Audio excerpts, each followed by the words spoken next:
Magandang araw sa inyong lahat. Narito na naman ang panibagong kwentong maghahatid sa inyo ng lungkot, tawa, kilig, aral at inspirasyon. Ating tunghayan ang kwentong pag-ibig ni Greta at Elias.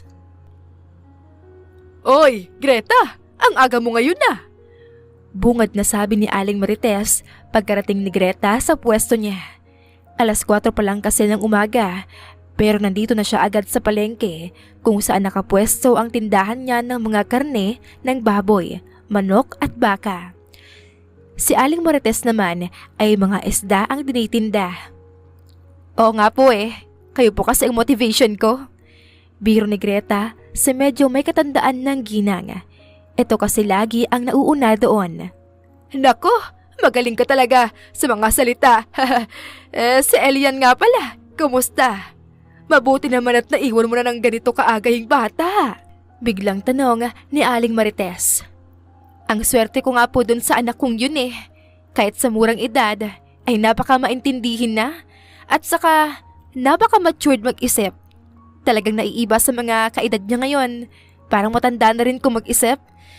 Siya nga pa mismo ang nag-udyok sa akin na umalis na ng maaga. Nakangiti namang tugon ni Greta. Buti ka pa. Yung mga anak ko kahit ang lalaki na, puro mga isip bata pa rin Mga batugan. Pagreklamo ni Aling Marites sa kawalan na itinawa naman ni Greta. Nagtawanan na lamang sina Greta at Aling Marites sa kanilang mga chismis. Pagkatapos ay agad nang naghanda si Greta ng mga paninda niya. Baboy! 300 lang ang kilo. Manok, 270. Sigaw ni Greta. Habang wala pang bumibili, ay naisipan niyang magpinta na lang.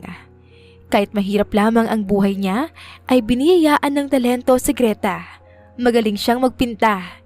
Ito ang madalas na ginagawa niya, lalo na kapag walang masyadong dumadaan na mga namimili.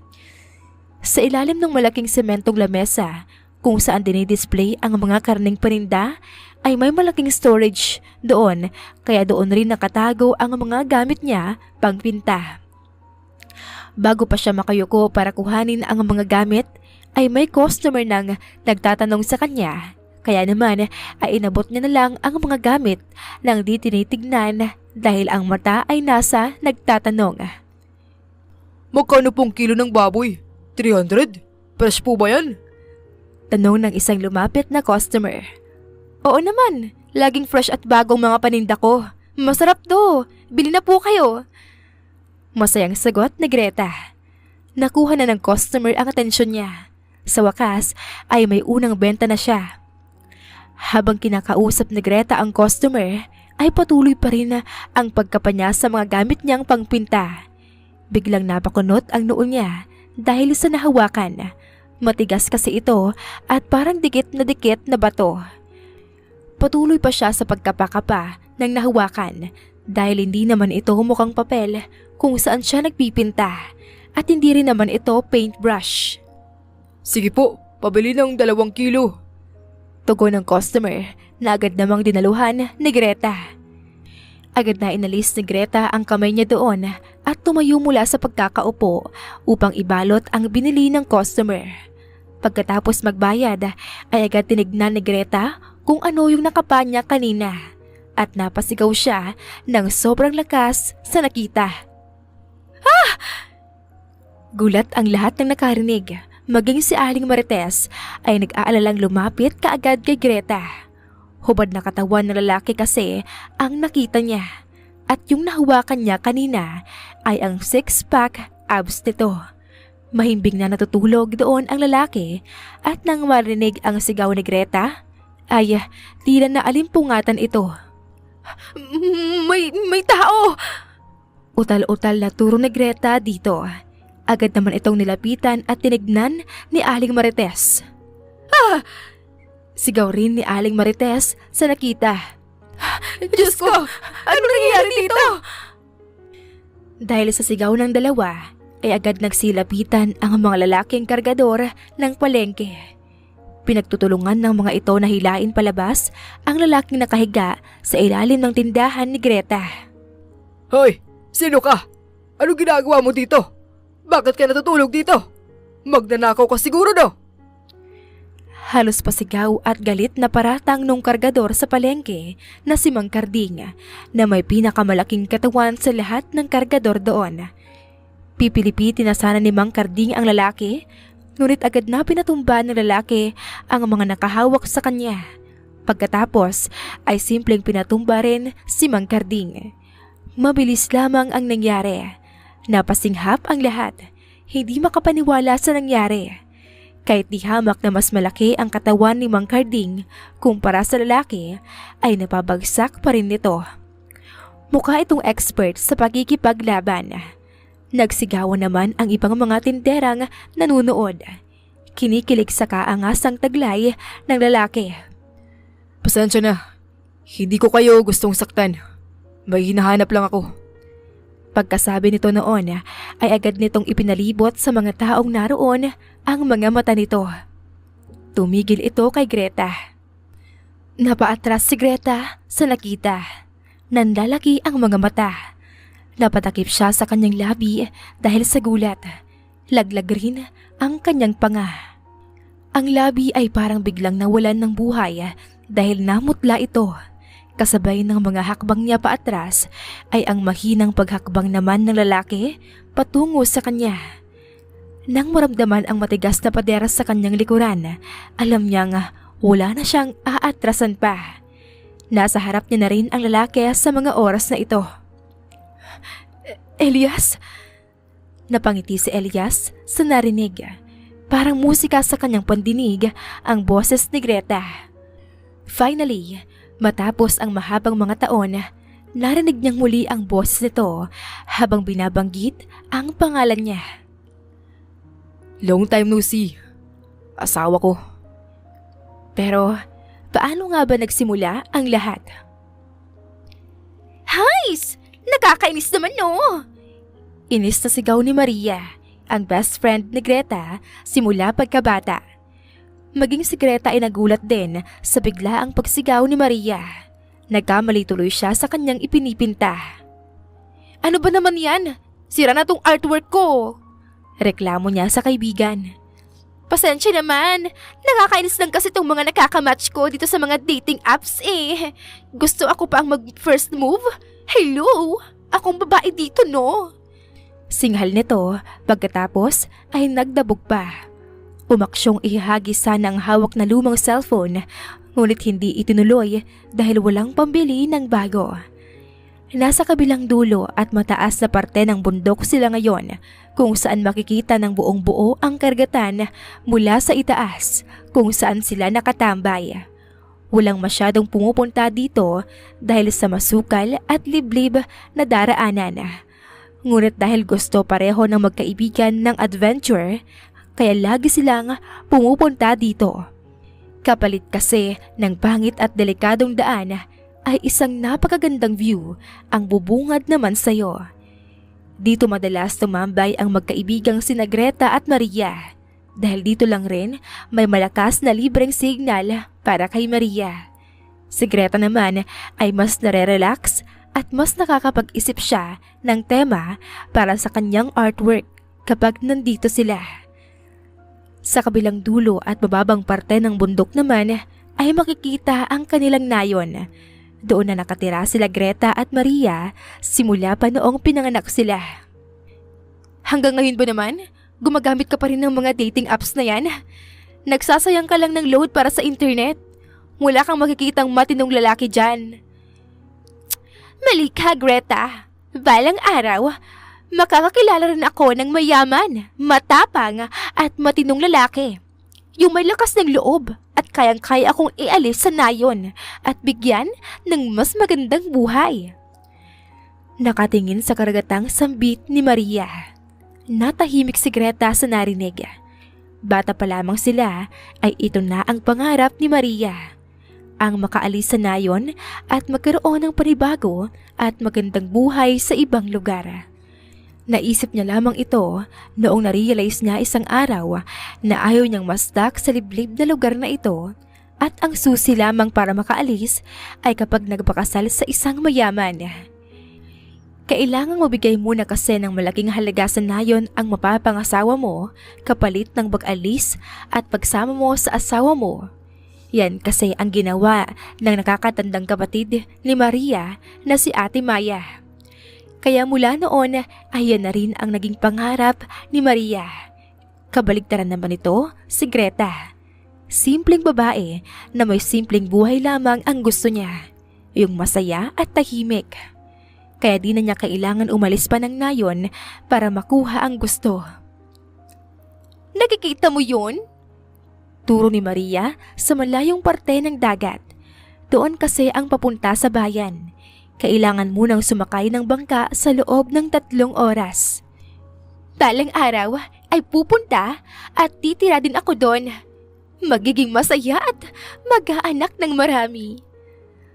Nakangiting sambit ni Maria. Napangiti na lang rin si Greta. Suportado niya ang buhay na gusto ng kaibigan at gagawin niya rin ang lahat matulungan lamang ito. Sabay silang napatingin sa cellphone ni Maria nang marinig na tumunog ito. Simbolo na may mensaheng natanggap. Agad namang tumakbo si Maria papunta kay Greta na may nanlalaki na mga mata. May nag-first move! Kinikilig na saad ni Maria. Maging si Greta ay na-excite na rin para sa kaibigan. Samantala, pinatawag ko kayo ngayon dito para sa isang mahalaga at malaking misyon. saad ng general. Nasa loob sila ngayon ng malaking meeting room, ngunit tatatlo lamang sila ang laman. Madilim sa loob at ang tanging nagbibigay lamang ng ilaw ay ang ilaw mula sa projector sa harap. Naka-flash sa screen ang ibang mga detalye na tungkol sa pribadong misyon na ito. Bumalik sa pagkakaupo si Elias, pati na rin ang kanang kamay niyang si Victor matapos magsalut sa kadarating lamang na general, ang ama ni Elias. Alam kong alam niyo na kung tungkol saan ang tinutukoy ko. Gumawa na naman ng hakbang ang mga rebelde. Kahapon lamang ay may bagong bangko na naman silang ninakawan at inambush. Dugtong na saad ng general. Napatikom ng kanyang bibig si Elias. Nanlilisik ang kanyang mga mata sa narinig. Iniisip pa lamang niya ang mga inosenteng buhay na nadamay dahil lang sa kasakiman ng mga rebelde ay galit na siya. Hinding-hindi niya mapapatawad ang mga ito. Gagawin niya ang lahat upang mahuli at maubos ang mga ito. Ipinatawag ko kayong dalawa dahil gusto ko kayong pumunta sa kanilang nayon.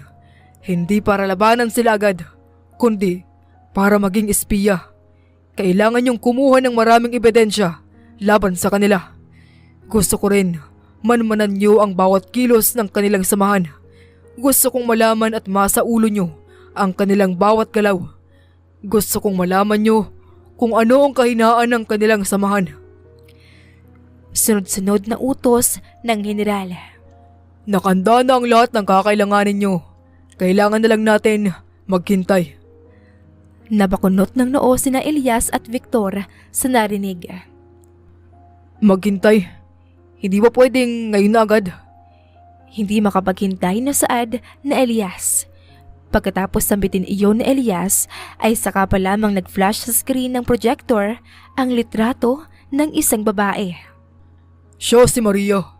Hindi kayo basta-basta makakapasok sa kanilang lugar dahil sa higpit nito. Kaya ang babaeng yan ang magiging susi nyo para makapasok. Eksplanasyon ng general. Napansin naman ni Elias na napalunok si Victor. Napangisi siya. Mukhang type nito ang babae. Mukhang mapapasubo pa ito sa kanilang misyon. Si Maria ay isang ambisyosang babae na naghahanap ng mayamang mapapangasawa na kaya siyang ialis sa nayon dahil ayaw niya ang buhay doon. Kailangan niyong makuha ang loob niya kung gusto niyong makapasok doon ng mabilis at madali. Napatango si Elias sa sinabi ng amang general. Akala ni Elias ay tapos na ang pribadong meeting, ngunit muli siyang natigilan nang may ibang litrato na naman ng babae ang nag-flash sa screen. Napanganga siya. Ang ganda. Sabi ni Elias sa kanyang isip. Napansin niyang nakatingin sa kanya si Victor at patagong tinatawanan siya.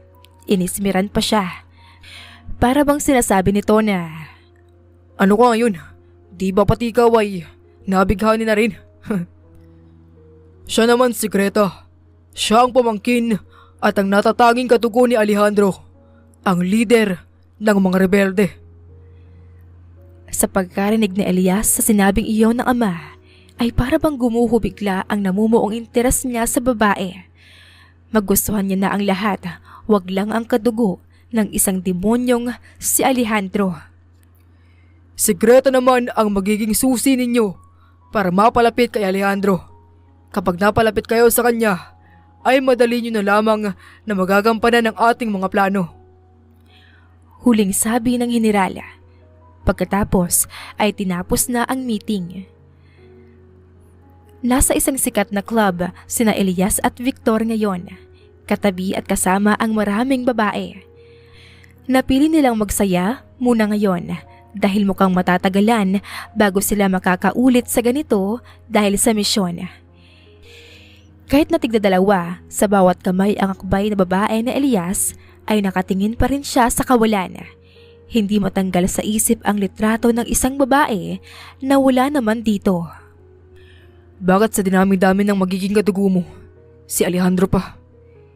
Yan ang pabalik-balik na tanong ng isip ni Elias. Naramdaman niyang pinaalis muna ni Victor ang mga babae sa gilid niya at tinabihan siya. Iyon ang nagpabalik sa kanya sa realidad. Ang lalim ng iniisip ni Captain ah. Na love at first sight ba sa pamangkin ng kalaban? Natatawang pang-aasar nito sabay inakbayan si Elias. Anong kababuhan niyang pinagsasabi mo? Ako? May in love? Baka mauna ka pang mamatay kaysa ma-in love ako. Pambabarang sagot ni Elias. Sus! In denial pa oh. Kanina ka pa nga tulala eh. Mula nung nakita mo yung litrato ng Greta. Partida. Litrato pa lang yun ah. Nagkakaganyan ka na. Paano na kapag personal na? Patuloy na pang-aasar ni Victor na ikinainis na ni Elias. Tinulak niya ang kaibigan palayo. Ulol, baka ikaw. Halos matunaw na nga yung litrato ng Maria dahil sa kakatitig mo eh. Balik na pang-aasar ni Elias. Agad na wala ang mapang-asar ng ngisi ni Victor dahil sa narinig. Biglang naging seryoso ang mukha nito. Bullseye! Nadali rin kita. Si Elias naman ang nangaasar ngayon. Umaksyon pa ito na parang binabaril si Victor. Natahimik sila ng ilang minuto. Parehong malalim ang iniisip. Maya-maya ay binasag na ni Victor ang katahimikan dahil sa tanong nito. Kailangan ba talaga nating ituloy ang misyon? Kailangan ba nating manggamit ng mga inosente at mga babae pa? Kumunot ang noo ni Elias sa tanong ng kaibigan. Ano bang pinagsasabi mo, Victor? Anong nangyayari sa'yo? Sa lahat ng madugong misyon na natanggap natin, ngayon ko pa ba magdadalawang isip na malapit na nating makaharap si Alejandro? May bahid na galit na sabi ni Elias. Hindi na sumagot si Victor at napabuntong hininga na lamang. Umayos ka, Victor. Alam mong ito ang trabaho natin. Kailangan natin maging tapat sa ating tungkulin. Hindi dapat natutuon sa ibang atensyon natin. Dapat walang makakasira ng plano, kahit sino pa sila. Pangaral ni Elias. Napatango na lang si Victor. Yun nga lang, kahit na ganoon ang sinasabi ni Elias, hindi alam ni Victor na kahit maging ang tapat sa tungkulin na captain ay may pagdadalawang isip rin sa loob-loob niya. Pero mas pinili na lang ni Elias na ibaon sa kailaliman ng kanyang puso kung ano man ito. Nag-reply na ba? Biglang tanong ni Elias kay Victor. Tinutukoy ang pagpapadala nito ng mensahe kay Maria sa pamamagitan ng dating apps. Nang sila ay mag-imbestiga para makabuo ng plano kung paano nila makakausap si Maria, ay nalaman nila na gumagamit pala ito ng iba't ibang dating apps. Kaya naman, agad na pinagawa rin ni Elias si Victor upang magpanggap na kunwari nag-match sila. Hindi ba? Akala ko nga magre-reply agad. Sinin lang naman. Sagot ni Victor.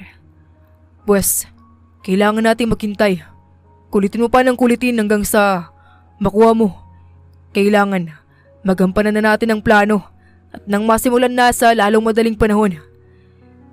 Seryosong sabi ni Elias.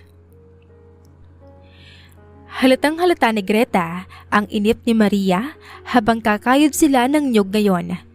Tahimik niya lamang na sinusubaybayan ang bawat kilos at sinasabi ng kaibigan. Ano ba naman kasi to? Jackpot na sana kahapon. Naging bokya pa. Inis na sabi ni Maria. Tinutukoy niya ang nangyari kahapon. Paano ba naman kasi? Nung re-replyan niya na sana, yung nakamatch niyang nag-first move, ay bigla naman silang pinatawag ng tiyo ni Greta, si Alejandro. May iniutos sa kanila. Ngayon kasi ay may maliit na salo-salo sa kanilang nayon. May sinaselebrate silang tagumpay, pero hindi naman nila alam na dalawa kung ano yon. Basta ay sumunod lang sila sa utos. Inutusan silang tumulong sa pagluluto at paghahanda para sa selebrasyon. Bilisan na lang natin ang kilos at pagkatapos ng lahat ng gawain ay pumuslit tayo para ma-replyan mo na at hindi ka na magmukhang pinagsakloban ng langit at lupa dyan. Agad na nagliwanag ang mukha ni Maria sa narinig mula kay Greta. Talaga? Ikaw ang bahala? Excited na tanong ni Maria. Ngumiti lamang at tumango si Greta bilang tugon sa kaibigan. Agad namang tumayo si Maria at niyakap ng mahigpit si Greta. The best ka talaga! Saad nito. Oras na ng pagkain at naghahanda na sina Greta at Maria sa kanilang planong pagtakas. Nang naging tagumpay ang plano at nakabalik sila sa kanilang tambayan, ay dali-daling agad binuksan ni Maria ang lumang cellphone. Napatakip si Maria sa kanyang bibig dahil sa gulat habang nagbabasa. Ang sabi niya, kung gusto ko daw siya na makilala ng lubusan, pwede daw kaming magkita kahit na kailan. Ang dami niya pang mensahe. Mukhang pinipilit na ako dahil gustong gusto niya talaga ako. Kinikilig na sambit ni Maria kay Greta. Talaga? Ano bang pangalan yan? Sigurado ka pang mabuting tao yan? Baka naman makipagkita ka tapos masamang tao pala yan. Napahinto naman si Maria. Parang doon niya lang rin naisip na may punto rin ang sinabi ni Greta. Samahan mo na lang kaya ako? Anong samahan? Sira ka ba? Ayoko maging third wheel, no? Gulat na reklamo ni Greta. Anong third wheel? Hindi ka magiging third wheel, no? Sinabi niya rin sa akin dito sa mensahe niya na baka may kaibigan ako na pwedeng isama dahil may irereto rin siyang kaibigan niya. Rason ni Maria na parabang yun na ang susi para mapapayag si Greta. Napanganga na lang si Greta sa narinig. Kahit kailan ay hindi niya inisip na makakapasok siya sa ganito. Ayoko. Wala akong interes sa mga ganyan. Sige naman na parang awa mo na. Alam mo naman siguro kung sino yung gusto ko, di ba? Kaya wala akong interes sa kung sino man yung irereto nyo. Seryosong saad ni Greta. Napairap na lang si Maria sa sinabi nito. Hanggang ngayon ba naman, si Miguel pa rin ang iniisip mo? Si Miguel na walang pakialam sa'yo? Buliyaw ni Maria. Tinutukoy ang isa pa nilang kababata na si Miguel. Bata pa lang sila ay may paghanga na si Greta para kay Miguel. Ngunit nang nagdalaga at nagbinata at lalo na noong naging kanang kamay ng kanyang tiyong si Alejandro si Miguel ay lumayo na ang loob nito kay Greta. Naging mailap na ito kay Greta at pinapansin at pinoprotektahan na lamang siya upang respeto nito kay Alejandro. Hindi naman kailangan suklian niyang nararamdaman ko eh. Ayos na sa akin na alam kong may pag-aalala pa rin siya sa akin. Hay nako, ano ba naman tong best friend ko? Ang martir! Hindi naman sabi na papakasalan mo kaagad yung irereto namin eh. Sasamahan mo lang naman ako. Kung hindi mo magustuhan, edi hindi. Gusto ko lang naman na samahan mo ko. Pagpapaliwanag ni Maria. Muli ay napabuntong hininga si Greta. Tila nag-iisip. Di nagtagal ay nagtagumpay rin si Maria sa pamimilit kay Greta dahil pumayag ito. Wala nang nagawa pa si Greta sa hiling ng natatanging kaibigan. Isang beses kada buwan ay tumutungo ng bayan si Alejandro. Ang kanang kamay nitong si Miguel, pati na rin ang mga tauhan nito. Kung ano man ang ginagawa nila sa mga araw na iyon ay hindi na alam ni Greta.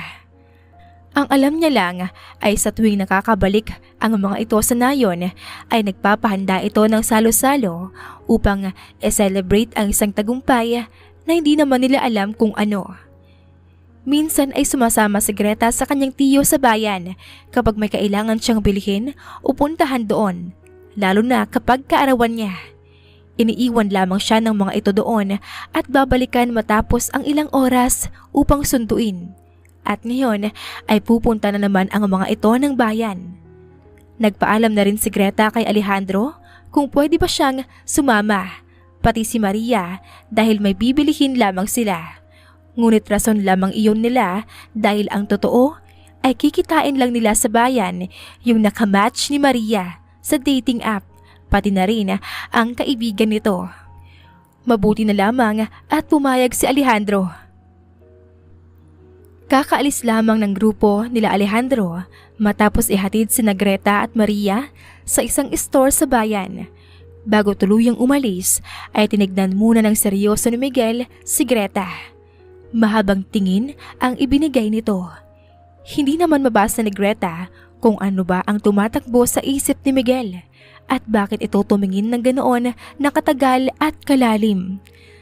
Nang mawala sa paningin sina Alejandro, ay agad na tumakbo si Maria habang hila-hila si Greta patungo sa isang restaurant kung saan nila kikitain ang mga lalaki.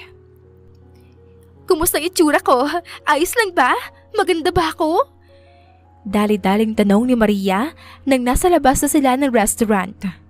Oo, bilisan na natin at baka mahuli pa tayo nila tiyo. Tipid na sagot ni Greta. Nang makapasok ay pareho nilang ipinalibot ang kanilang mga mata sa loob. Puting t-shirt, puting t-shirt, puting t-shirt. Pabalik-balik na bulong ni Maria habang hinahanap ang lalaking nakasuot ng puting t-shirt. Nang makita ay agad silang lumapit. Kasalukuyan nang kumakain ngayon sina Maria at Greta, kasama sina Victor at Elias. Kanina pa rin nag-uusap sina Maria at Victor habang sina Greta at Elias naman ay tahimik lamang na kumakain. Hindi alam ni Greta kung ano ang gagawin niya. Kanina pa niya kasi napapansin ang paninitig sa kanya ng kaharap na si Elias. Nang hindi na makayanan ang titig nito ay nagpaalam na muna siya saglit upang magbanyo. Nang makalabas sa banyo ay napatalon sa gulat si Greta dahil nasa may pintuan na ng banyo si Elias. Tila hinihintay siya. Anong ginagawa mo dito? Hinihintay ka. Tipid at diretsong sagot ni Elias. Bigla namang bumilis ang tibok ng puso ng dalaga. Bakit mo ako hinihintay? Masyado nang maingay yung dalawa eh. Gusto ko ng tahimik at gusto ko rin makilala ka ng lubusan. Diretsong sagot ulit ni Elias. Napanganga si Greta sa narinig. Gustong makilala ng lubusan? Bakit? Hanggang ngayon ay naguguluhan pa rin sa inaasta ng kaharap si Greta. Wala ka na bang ibang alam sabihin? Kung hindi puro bakit? Pambabara ni Elias. Natigilan at natahimik naman si Greta. Nahiya sa narinig na sinabi nito. Napayuko tuloy siya at hindi magawang tignan si Elias. Dumaan ang sandaling katahimikan sa pagitan nilang dalawa. Mabuti na lamang at walang masyadong tao doon sa may banda nila. Gusto kita. Diretso at klarong sabi ni Elias na ikinagulat ni Greta. Gabi na at nakahiga na ngayon sa kama niya si Greta. Kanina pa natapos ang pagkikita nila ni Elias Pero hanggang ngayon, ayun pa rin ang nasa isip niya. Hindi tuloy siya makatulog. Kanina pa siya pabago-bago ng posisyon sa pagkakahiga. Ngunit hindi talaga siya nilulubayan ng alaala na Elias. Kahit na anong gawin niya ay hindi ito maalis sa kanyang isipan. Kaya naman lumabas na lang muna siya para magpahangin. Nagpasya siyang sa dalampasigan na lang pumunta. Nagulat pa siya nang makita si Miguel na nakatambay doon. Nagdalawang isip kung tutuloy ba, pero napagdesisyonan niyang tumuloy na lang dahil mukhang napansin na rin naman siya ni Miguel. Kumusta ka na? Paunang bati ni Miguel. Nagulat ulit si Greta dahil kinausap siya nito. Ayos lang naman. Bakit di ka pa natutulog? Di ako makatulog eh. Bakit? Iniisip mo ba ako? Biro ni Miguel at tumawa pa ito. Ito lang ulit ang kauna-unahang pagkakataon na tumawa ng ganoon si Miguel kay Greta, na hindi na nga niya matandaan kung kailan yung huli. Natigilan si Greta. Normally ay baka hindi na siya makahinga sa sobrang lakas ng kabog ng dibdib niya kapag magkalapit at magkausap sila ni Miguel. Pero iba ngayon. Wala siyang nararamdaman. Siguro masaya lang siya kasi nakapag-usap ulit sila. Ngunit para bang hindi na tulad ng dati. Wala nang spark. Naguluhan tuloy si Greta kung ano nga ba ang nangyayari sa kanya, pati na sa nararamdaman niya para kay Miguel. Hindi siya sumagot. Dumaan ang katahimikan sa kanilang dalawa. Maya-maya ay muling nagsalita si Miguel. Sorry. Tipid na sambit nito na kinakunot ng noo ni Greta. Gusto ko lang humingi ng tawad sa'yo dahil pinaramdam ko sa'yo na para ka lang hangin. Sorry Greta. Gusto ko lang rin na malaman mo na para sa'yong ginagawa kong to. Kaya sana maghintay ka sa tamang panahon. Ito lamang ang huling sinabi ni Miguel bago ito umalis. Hindi maunawaan ni Greta kung ano ang ibig sabihin ng sinabi nito. Akala niya ay simula ng gabing iyon ay babalik na sila sa dati ni Miguel. Ngunit hindi. Bumalik ito sa pagiging mailap sa kanya at tinatrato siya na parang hangin lang. Kaya naman, hindi na binigyan pang mali siya ni Greta ang sinabi nito noong gabing iyon. Lumipas ang ilang buwan ay tuloy-tuloy lang ang pagkikita ni na Victor, Elias, Maria at Greta. Naging malapit na rin sila sa isa't isa. Isang araw, habang magkasamang naglalakad sina Greta at Elias na namamasyal, ay bigla na lamang hinablot ng magnanakaw ang bag ni Greta. Dahil sa gulat ay hindi na nakapag-react pa si Greta. Gusto na lang niyang maiyak dahil ang laman ng bag na iyon ay ang pinag-ipunan niya sa loob ng mahigit kumulang 1 buwan. Plano niya kasi na siya naman ang manglilibre kay Elias dahil parati na lang na siya ang nililibre ng binata. Bigla namang mabilis na hinabol ni Elias ang magnanakaw kaya wala nang nagawa pa si Greta kundi ang sumunod. Nagulat si Greta dahil sa bilis tumakbo na Elias. Para bang hindi ito napapagod. Kaya naman, madali lang nitong nahabol at nahuli ang magnanakaw. Sa sobrang inis ay agad na sinunggaban ni Elias ang magnanakaw ng mabibilis na suntok. Duguan ang magnanakaw at hindi makapaniwalang nakatingin lamang si Greta. Gulat na gulat sa nakikita. Parang ibang Elias ang nasa harap niya ngayon. Hindi ang kalmado at tahimik na Elias na nakilala niya. Napakadilim ng aura ni Elias na nasa harap niya ngayon. Para bang wala itong sinasanto sa mga oras na ito. Maya-maya ay may naramdamang isang malamig na bagay si Greta sa leeg niya. Uy! Sige! Manlaban ka ulit at tigok ang babaeng to! Sabi ng kasamahan ng magnanakaw. Hawak-hawak nito si Greta at tinututukan na ng patalim sa leeg. Sobrang diin ng tutok nito kaya nararamdaman na niya ang pagtulo ng dugo niya sa leeg niya. Bagyang napatigil naman si Elias sa pambubugbog. Unti-unti niyang tinaas ang dalawang kamay na ang ibig sabihin ay pagsuko. Pakawalan mo siya. Ano ka? Sinaswerte. Hindi ko papakawalan tong babaeng to hanggat di kami nakakaganti sa'yo. Subukan mo lang na lumaban at patay tong babaeng to. Sayang at ang ganda pa naman. Tugon ng magnanakaw. Pagkatapos ay tinignan si Greta ng may pagnanasa. Napaiyak na lang si Greta sa nangyayari sa kanya ngayon. Nandidiri na siya sa kanyang sarili dahil hinahawakan siya ngayon ng maruming magnanakaw na ito. Susundin ko ang gusto nyo. Pakawalan nyo lang siya. Di ako laban. Pagkasabi noon ni Elias ay agad nanlaki ang mga mata ni Greta. Huwag kang maniwala sa kanila. Ayos lang ako, Elias. Huwag mo ko intindihin. Tumakas ka na.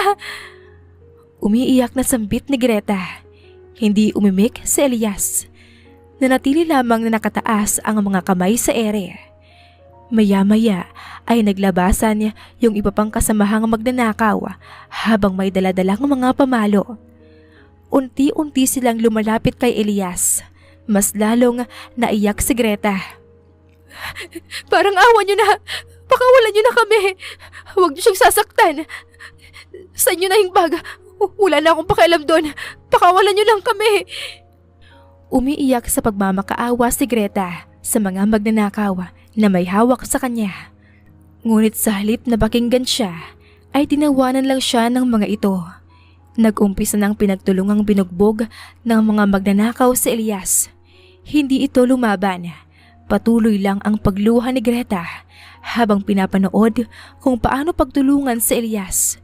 Duguan pa rin ito at nakahiga na sa kalsada habang patuloy pa rin tumatanggap ng palo, suntok at sipa. Di na nakayanan pa ni Greta ang mga nangyayari. Dahil na rin sa tuloy-tuloy na pag-agos ng dugo sa kanyang leeg ay unti-unti nang nawawalan siya ng malay. Ang huling nakita na lamang niya bago siya mawala ng malay ay ang mga mata ni Miguel kasama ang tiyo Alejandro niya na tumatakbo papunta sa kanya. Nagising si Greta. Mukha ni Maria agad ang unang nakita niya. Nandito na siya ngayon sa kwarto niya. Agad siyang bumangon. Kumalma ka muna, Greta. Huwag ka munang umupo. Nag-aalalang sambit ni Maria. Nang maalala ang duguang si Elias, ay bigla siyang nagpanik. Si Elias? Kumusta si Elias? Nasaan siya? Nasa opisina ni Tiyo Alejandro. Kasama niya si Victor. Malungkot na sabi ni Maria. Agad namang umiyak ng pagkalakas-lakas si Maria. Patawad, Greta. Patawad dahil wala ako kanina. Hindi kita natulungan. Kung alam ko lang na may mangyayaring ganun, di sana hindi na lang ako nagpumilit na magkanya-kanyang date tayo. Sana mapatawad mo ako. Tuloy-tuloy lang ang pagbuhos ng mga luha ni Maria. Sinisisi niya ang kanyang sarili dahil sa nangyari kay Greta at Elias. Niyakap lamang ni Greta ang kaibigan. Shh! Ano ka ba? Hindi mo kasalanan. Aksidente ang nangyari. Nang matapos sa pag-uusap ang dalawa, ay agad silang nagtungo sa opisina ni Alejandro. Naabutan niyang masinsinang nag-uusap sina Alejandro, Victor at Elias. Mabuti at nandito ka na. Seryosong saad ni Alejandro. Nalaman kong ilang buwan na pala kayong palihim na nagkikita. Kaya pala palagi ka nang sumasama sa amin sa bayan. Hindi mo ba alam na kabastusan ang ginawa mo, Greta? Ano na lang ang sasabihin sa akin ng mga tao dito sa nayon na hindi kita kayang pangaralan, na pinalaki kitang sutil? Mahina ngunit may diing sabi ni Alejandro. Napayuko na lamang si Greta. Pero sige, papalampasin ko itong ginawa mo. Dugtong ni Alejandro. Nagulat naman ang dalaga sa pagbabago ng mood nito. Matagal na rin akong naghahanap ng lalaking karapat-dapat para sa'yo. Akala ko nung una ay si Miguel yun. Ngunit ngayon ay napatunayan kong hindi. Nakangising sambit ni Alejandro. Naguluhan naman si Greta sa mga sinasabi nito. Nakita ko kanina kung paano ka iniligtas na Elias. Nakita ko kung paano niya inalay ang sariling buhay. Maalis ka lang sa kapahamakan. At ganyang klase ng lalaki ang gusto ko para sa'yo. Kaya naman, bilang pasasalamat sa ginawa niya, ay binigyan ko siya ng isang hiling. Kahit anong gusto niya, ay bibigay ko. At ang hiniling niya ay ang pakasalan ka. Sunod-sunod na paliwanag ni Alejandro. Laglag ang panga ni Greta. Hindi makapaniwala sa narinig. Payag ka ba? Tanong ni Alejandro. Natahimik lang si Greta. Hindi niya alam kung ano ang isasagot. Hindi pa napoproseso ng utak niya ang mga nangyari at naririnig ngayon. Silence means yes. Loko-lokong pang-aasar ni Elias. Pagkatapos ay ngumiti ng pagkalaki-laki. Sa uri pa ng mga ngiti nito ay mukhang hindi ito nabugbog kani-kanina lang. Sige, ihahanda ko ng lahat ng mga kailangan para sa kasal niyo. Kailangan niyong makasal sa lalong madaling panahon. Pinal na sabi ni Alejandro. Pagkatapos ay pinalabas na si Greta sa opisina dahil may mahalaga pang pag-uusapan sina Alejandro, Victor at Elias. Bago pa man tuluyang makaalis si Greta ay napansin na niya ang isang malaking maleta sa mesa ni Alejandro. Nakabukas ito kaya kitang-kita niya. Ang laman ng maleta ay pera. Maraming pera. Kaya siguro ang bilis na papayag ni Tio dahil sa pera ni Elias. Sabi ni Greta sa kanyang isip. Tulalang naglakad si Greta. Hindi pa rin makapaniwala sa nangyari kanina. Bago pa man siya makapasok sa kanyang kwarto, ay may kung sino nang humila sa kanya at pinasok siya sa isa sa mga kwarto sa bahay nila. Shh! Gusto lang kitang makausap ng pribado. Saad ni Miguel. Miguel? Bakit? Anong kailangan mo sa akin? Narinig ko si Alejandro. Alam kong pumayag siyang ipakasal ka para sa pera. Alam kong kanang kamay niya ako at ako ang pinagkakatiwalaan niya. Pero para sa'yo, Greta, handa akong suwayin siya. Ha? Anong pinagsasabi mo? Ang ibig kong sabihin, itatakas kita. Kung ayaw mong magpakasal sa lalaking yun, kayang-kaya kong sirain ang kasal niyo. Desperadong pahayag ni Miguel. Sinong may sabi sa'yong ayaw kong pakasalan si Elias? Sagot ni Greta na nagpalaglag ng balikat ni Miguel. Napabitaw siya sa hawak niya kay Greta. Mahal mo ba siya? Biglang tanong ng binata. Sandaling hindi sumagot si Greta, ngunit maya-maya ay tumango siya at ngumiti ng matamis. Oo, bahal ko na siya. Pahig akong pakasalan siya. Pagkasabi noon ni Greta ay napatulala na lamang si Miguel. Hindi inasahan ang naging tugon ng dalaga. Kalaunan ay tumango na lamang si Miguel pagkatapos ay umalis na. Sa kabilang banda naman, nakapamulsang nakasandal si Elias sa pintuan. Pinapakinggan ang pag-uusap ni Greta at Miguel. Oo, mahal ko na siya. Payag akong pakasalan siya. Nang marinig ni Elias ang sinabing iyon ni Greta, ay napangiti siya. Maya-maya lamang ay lumabas si Miguel sa silid. Seryoso ang muka. Nagkatinginan sila ni Elias, pagkatapos ay umalis na si Miguel nang hindi nagsasalita. Naging mabilis lamang ang seremonya ng kasal ni Greta at Elias. Nagsinungaling si Elias at ang sinabi niya ay patay na ang mga magulang niya, kaya si Victor lang ang umattend sa side niya. Dito lang rin sila sa nayon kinasal. Gabi na at kanina patapos ang pagdiriwang. Kasalukuyang naglilipat sina Greta at Elias ng kanilang mga gamit sa bago nilang tirahan. Niregaluhan kasi sila ni Alejandro ng bahay dito sa nayon. Nang matapos sa paglilipat ay napahiga na ang dalawa sa sahig ng sala.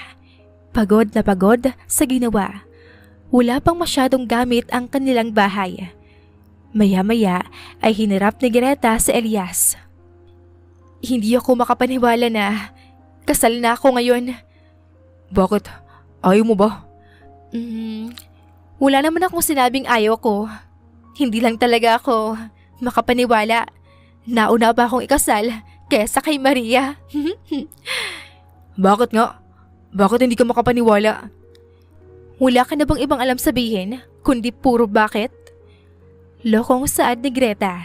Ginaya pa ang tono ng boses ni Elias at ang uri ng pagkakasabi nito noong unang pagkikita nila. Nagtawanan lamang silang dalawa. Humarap na rin si Elias kay Greta. I love you, asawa ko. Biglang sabi ni Elias. Napangiti naman ang babae. I love you too. Kasabay ng pagkasabing iyon ni Greta ay ang paglapat ng labi ni Elias sa asawa. Noong una ay dampi lamang iyon hanggang sa lumalim ng lumalim ang kanilang halikan. Kinabukasan, nagising si Greta dahil sa tama ng sikat ng araw sa kanyang muka. Nang mapansing wala na si Elias sa kanyang tabi, ay agad na siyang bumangon. Pagbukas pa lang ng pintuan ng kanilang silid, ay naamoy na agad niya ang mabangong pagkain. Natakam tuloy siya. Magandang umaga sa napakaganda kong asawa. Kumusta ang tulog mo? Kain na tayo. Masarap ako, masarap tong luto ko. Nakangiting bungad ni Elias, katatapos lang magluto. Marunong kang magluto? Amazed namang tanong ni Greta. Aba, syempre naman. Expert yata tong asawa mo. Di hamak na mas masarap pang luto ko kaysa sa luto ng mga 5-star hotel. Pagyayabang naman ni Elias saka lumapit kay Greta at hinalikan ito. Pagkatapos kumain ay nagpahinga muna sila saglit. Pagkatapos ay nag-umpisa na ulit mag-arrange at mag-decorate ng kanilang bahay. Dahil saktong dumating na ang mga in-order na gamit sa bahay ni Elias.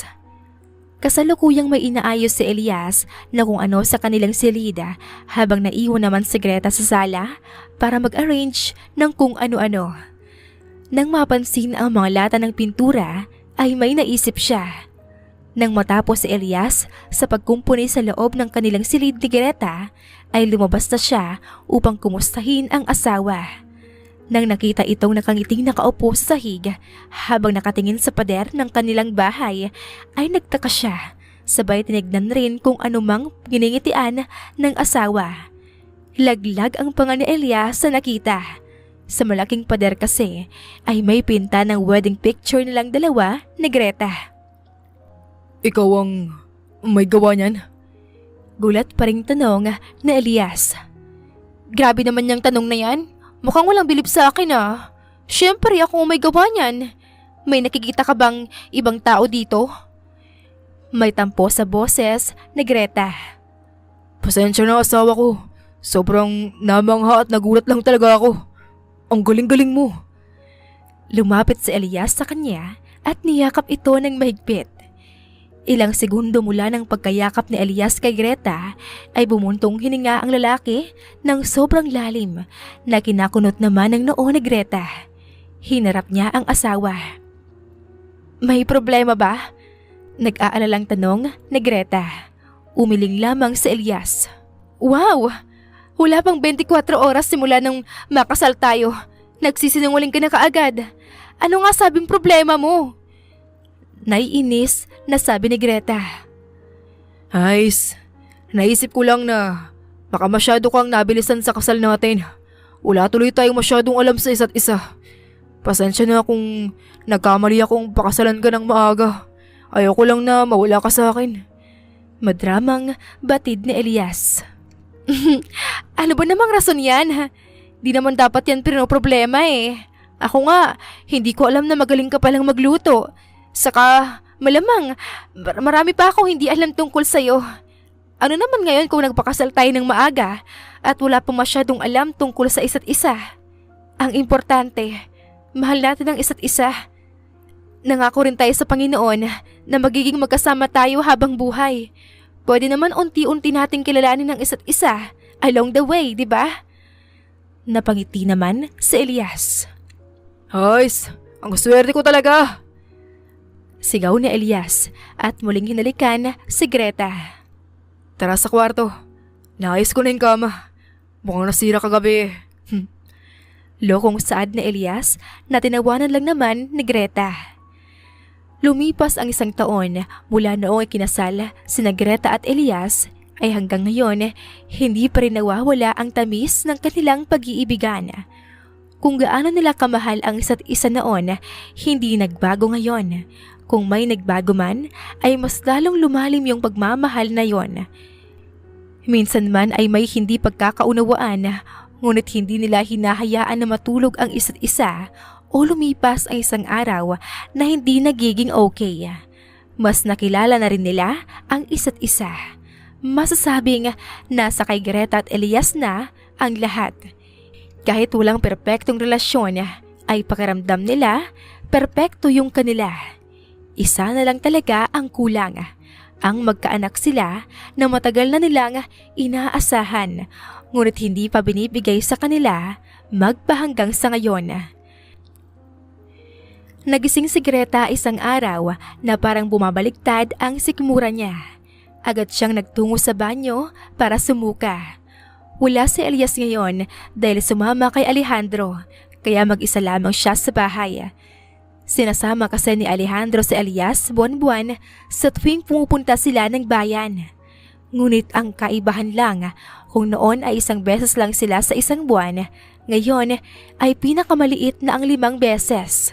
Kaya madalas rin na wala si Elias doon. Ayos lang naman yon kay Greta dahil trabaho naman yon ni Elias. Nang dumating ang tanghali, ay bumisita si Maria sa bahay ni Greta. Pareho kasing wala sina Victor at Elias, kaya may time silang magbanding. Tada! Nagluto ako kaninang umaga ng paborito nating dinuguan. Paborito din kasi to ni Victor eh. Kaso, hindi naman namin naubos, kaya dinala ko na lang dito kesa masayang. Huwag ka mag-alala, malinis yan. Ininit ko na rin. Bungad na sabi ni Maria nang makarating sa bahay ni Greta. Agad namang natakam si Greta nang makita ang dalang Tupperware ni Maria na may lamang dinuguan. Nang buksan iyon ni Maria, hindi maunawaan ng babae pero parang biglang gusto yatang lumabas ng lahat ng kinain niya kaninang umaga. Tumakbo siya kaagad ng banyo at muling nasuka. Hoy! Anong nangyayari sa'yo? Ayos ka lang ba? May sakit ka! Sumunod siya kay Greta sa banyo at hinagod-hagod ang likod ng kaibigan. Bakit ganun yung amoy ng dinuguan mo? Napakabaho. Panis na yata yan eh. Ha?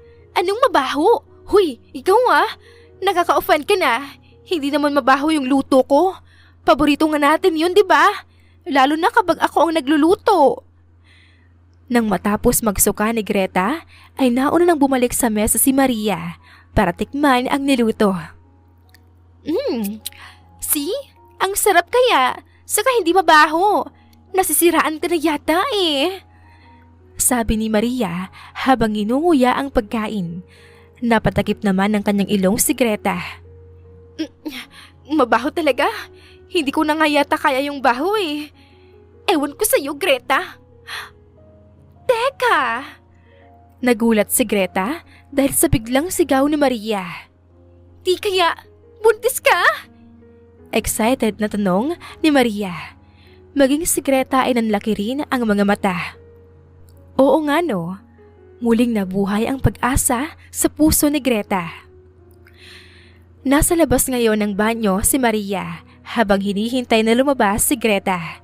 Kasalukuyan kasi itong nagtitake ng pregnancy test. Mabuti na lamang at maraming nakaimbak na pregnancy test kit si Greta dahil matagal na niyang inaasam na magkaanak. Nang lumabas si Greta ay mulungkot ang mukha nito. Kinabahan naman si Maria sa itsura ng kaibigan.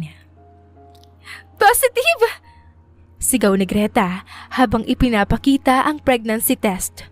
Napalitan din ng isang malaking ngiti ang naglulungkot-lungkutang mukha nito kanina.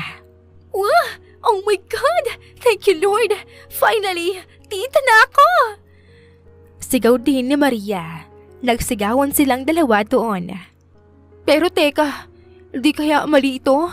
Natatakot ako, baka mali lang pala to. Ayokong umasa sa wala. Di ba marami nang naging insidente kung saan mali naman pala ang lumalabas sa pregnancy test nila? Panira ng mood na biglang saad ni Greta. Ano ka ba? Think positive. Huwag kang nega dyan. Bakit kaya di ka mag-test ulit gamit ang iba't ibang brand ng pregnancy test? Suggestion naman ni Maria. Ginawa naman ni Greta ang sinabi ng kaibigan at lahat ng ginamit nitong pregnancy test kit, iisa lang ang naging resulta. Positive. Kaya naman ay masayang-masaya ang dalawa. Nag-isip agad sila ng plano kung paano nila sasabihin kay Elias pati na rin sa buong nayon ang magandang balitang ito. Napagdesisyonan nga nilang ipagpabukas na lang upang mapaghandaan ng maigi. Kasalukuyang nandito ngayon si Elias at Victor sa headquarters nila.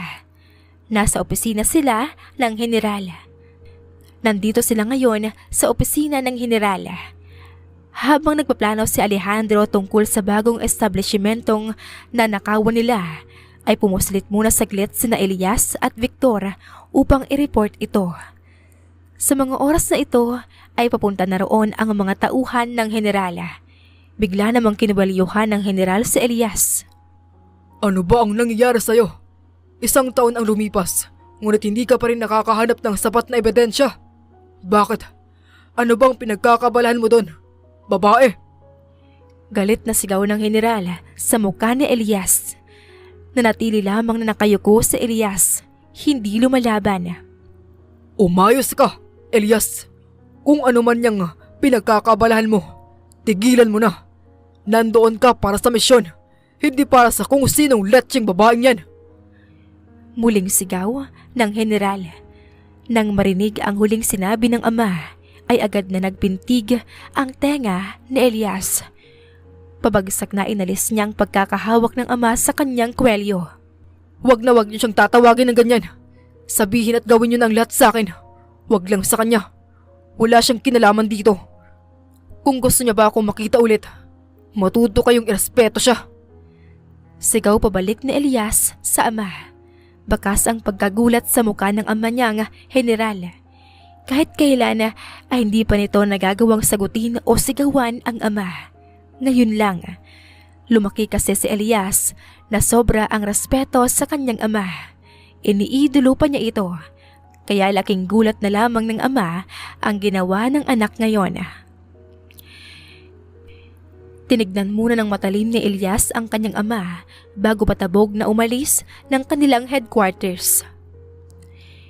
Gabi na at kasalukuyang nakahiga na sina Elias at Greta sa bakuran ng kanilang bahay. Naglatag sila ng malaking tela sa labas dahil naisipan nilang manood ng mga bituin sa langit habang magkayakap. Sobrang bad mood ni Elias kanina. Ngunit nang makauwi at makita ang asawa, ay parang nawala ng parang bula ang lahat ng kanyang problema sa buhay. "Ilan ba ang gusto mong anak?" Biglang tanong ni Greta. Nagulat naman si Elias sa biglang tanong ng asawa, ngunit ngumiti pa rin siya. Kahit ilan, mas marami, mas maganda. Ang gusto ko, kamukha mo silang lahat. Nakangiting saad ni Elias. Napangiti naman si Greta sa narinig. Mas gusto ko, kamukha mo. Natahimik muli silang dalawa. Napansin ni Greta ang kakaibang inasta ng kanyang asawa ngayon. Mukhang may gumugulo sa isip nito. "May problema ba?" Nag-aalalang tanong ni Greta. Napatingin naman sa kanya sa Elias. Tulala lamang itong nakatingin sa kanya, pagkatapos ay bigla siyang niyakap nito, dahilan kung bakit mas lalong nag-alala si Greta. Wala. Simpleng saad ni Elias habang nakayakap pa rin sa kanyang asawa. Hindi ugali ni Greta ang mangialam kahit patungkol sa kanyang asawa. Batid niyang may iniisip nga ito, ngunit mukhang hindi pa ito handa upang ibahagi ito sa kanya at nirespeto na lang niya ang desisyon nito. Kaya sa halip na pilitin itong magsalita ay ngumiti na lamang siya sa pagitan ng kanilang yakap. Mahal kita. Simpleng sagot ni Greta. Naramdaman naman niya ang mas lalong paghigpit ng yakap ni Elias sa kanya. Mahal na mahal din kita. Bukas, may sorpresa ako sa'yo. Alam kong matutuwa ka. At sana, makalimutan mo kahit kaunti lang ang problema mo kapag nalaman mo ng sorpresa ko. Nagising si Greta dahil sa hindi malamang kadahilanan. Para bang sa loob-loob niya ay may nag-udyok sa kanyang gumising sa mga oras na ito. Napansin niya nga nasa kwarto na siya ngayon. Mukhang nakatulog yata siya habang pinapanood nila ang mga bituin at nilipat naman siya ni Elias dito sa kanilang higaan. Napansin niya ring madaling araw pa lamang ngayon dahil nag-aagaw pa ang liwanag at dilim nang lumingon siya sa bintana. Agad na hinanap ng kanyang mga mata sa Elias. Wala kasi ito sa kanyang tabi. Nang malibot na ang buong bahay at walang Elias na nagpakita, ay nag-umpisa na siyang kabahan. Umamba na siyang aalis ng bahay para hanapin si Elias. Ngunit laking gulat niya nang ang umiiyak na mukha ni Maria ang bumungad sa kanya pagbukas ng pintuan. Greta! Sila Elias! Nanginginig na saad ni Maria dahil hindi mapigilan ang panginginig ng boses at dahil na rin parang mula ng salitang lumalabas sa bibig dahil sa pag-iyak ay hindi na lamang dinugtungan ni Maria ang kanyang sinabi at nanginginig na itinuro na lang nito ang opisina ng kanyang tiyong si Alejandro. Kahit hindi maintindihan ang kakaibang ikinilos ni Maria ay hindi na nag-aksaya pa ng oras si Greta at agad nang tumakbo patungo sa opisina. Labis-labis ang kabang nararamdaman niya habang tumatakbo. Kahit na hindi pa alam ang nangyayari ay may masamang kutob na siya. Gulat na gulat sa kanyang nakita nang makapasok doon. Napatutop siya sa kanyang bibig. Nakatali kasi sila Elias at Victor habang punong-puno ng sugat at dugo ang kanilang buong katawan at mukha. Kahit hindi nakita ni Greta ang buong nangyari, ay alam niya pa rin kung gaanong paghihirap ang dinadanas ng dalawa dahil sa mga itsura nito ngayon. Halos naliligo na sila sa sarili nilang dugo. Anong nangyayari dito? Anong ginagawa niyo sa kanila? Sigaw ni Greta. Agad siyang tumakbo papunta kay Elias at pilit na tinatanggal ang mga taling nakapalupot dito. Ang makita ng malapitan ang kalagayan nito ay lalong nagpapawasak sa puso niya.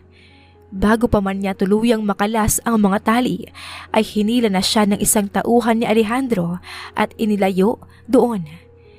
Nanginginig pa rin siya sa mga oras na ito habang pumipiglas at ramdam niya ang mga luhang tumutulo sa pisngi niya.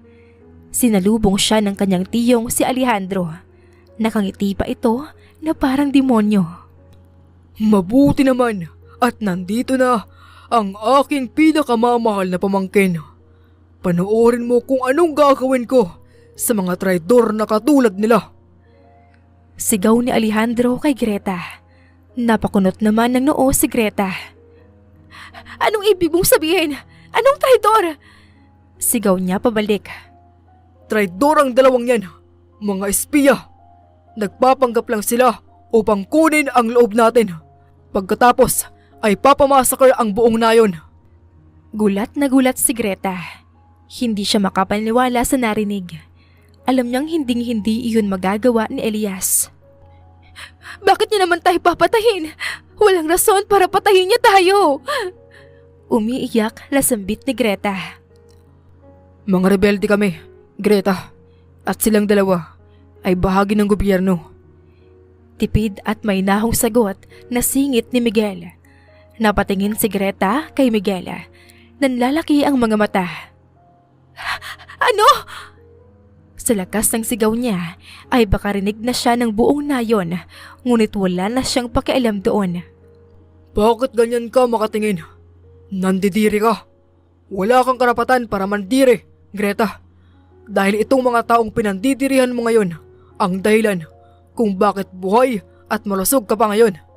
Nagtatrabaho kami para sa mga taga-nayon. Madamdaming saad ni Alejandro. At ang dalawang yan, pumunta dito para mag-espiya. Sinadyang kunin ang loob nating lahat para kapag wala tayong kamalay-malay, ay magagawa ng lusubin tayong lahat dito. Napailing si Greta. Ayaw maniwala sa mga narinig. Kilala ko si Elias. Alam kong hindi niya magagawang lahat ng binibintang niyo. Sigaw ni Greta habang humahagulgol na. May kinuha si Alejandro sa mesa pagkatapos ay inihagis ito kay Greta. Mga larawang nagpapatunay na totoo nga ang mga paratang nila kay Elias at Victor. Hindi totoo ang mga to. Alam ko hindi to totoo. Umiiyak pa rin sigaw ni Greta. Ayaw maniwala sa mga nasaksihan.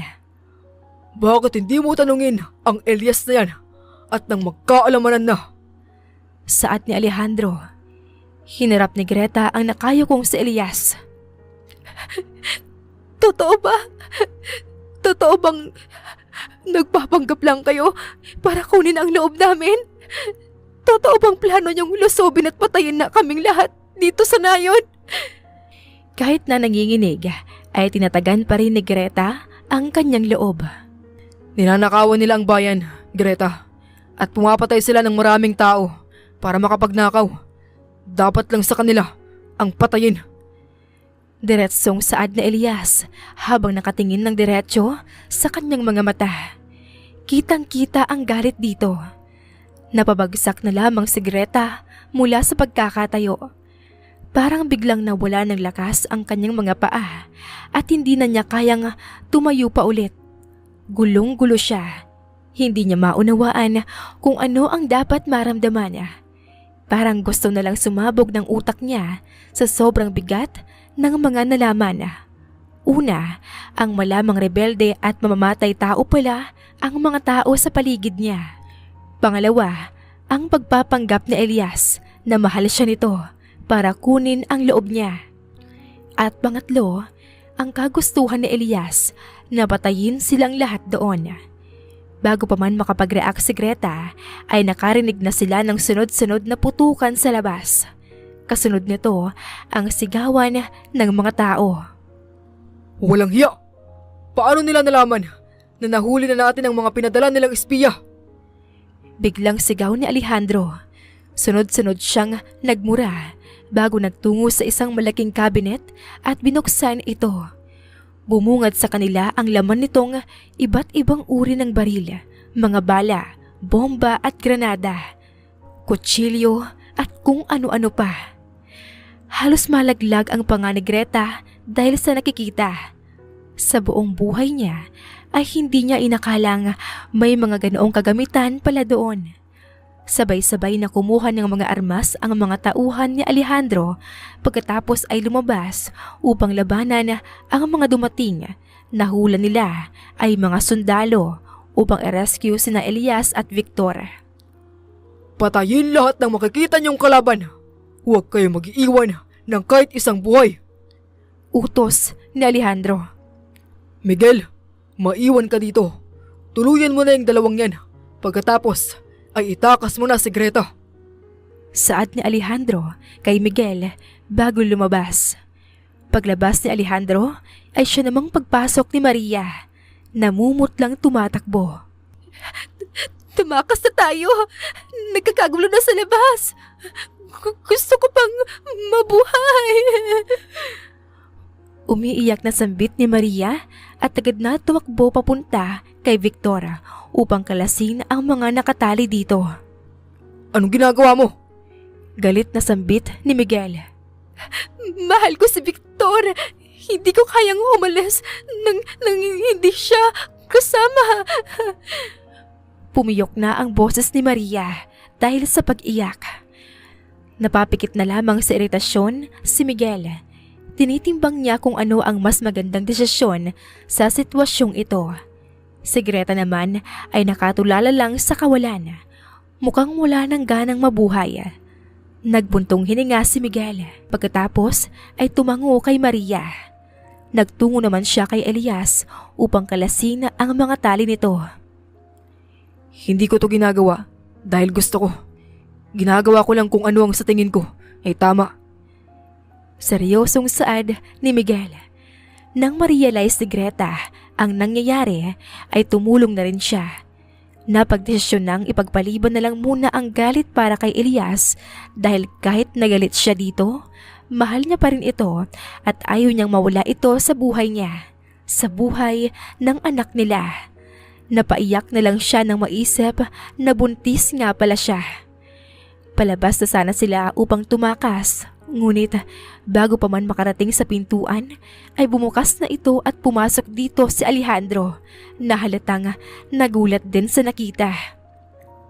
Anong ibig sabihin nito? Galit na sigaw ni Alejandro. Pagkatapos ay agad na tinutukan ng baril si Victor dahil ito ang nasa mas malapit sa kanya. Wag! Sigaw ni Maria. Hinarang niya ang kanyang katawan kay Victor. Kasabay ng sigaw ni Maria ay ang tunog ng pagputok ng baril. Maria! Sabay na sigaw ni Greta at Miguel.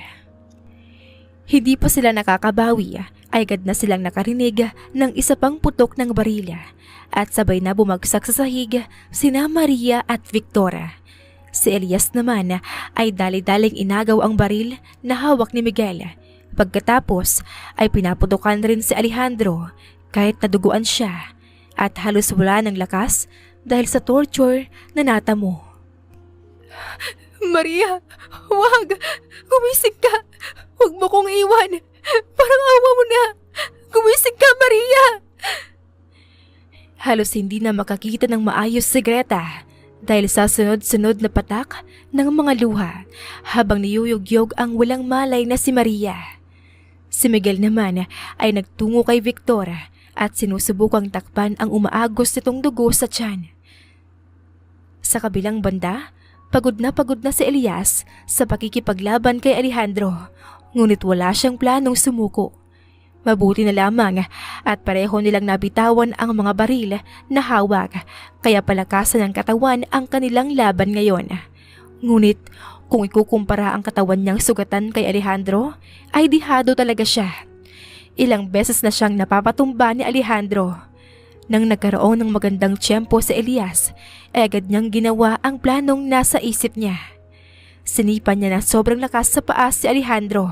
Dahil doon ay natumba si Alejandro at agad namang pumaibabaw si Elias at pinaulunan niya ito ng malalakas na suntok. Lahat yata ng natitirang lakas na Elias ay ibinuhos na niya sa mga suntok niya. Nang masigurong hindi na makakabawi si Alejandro ay tumigil na siya. Habol-habol niya ang kanyang hininga habang nakatingin sa nakalupasay na si Alejandro.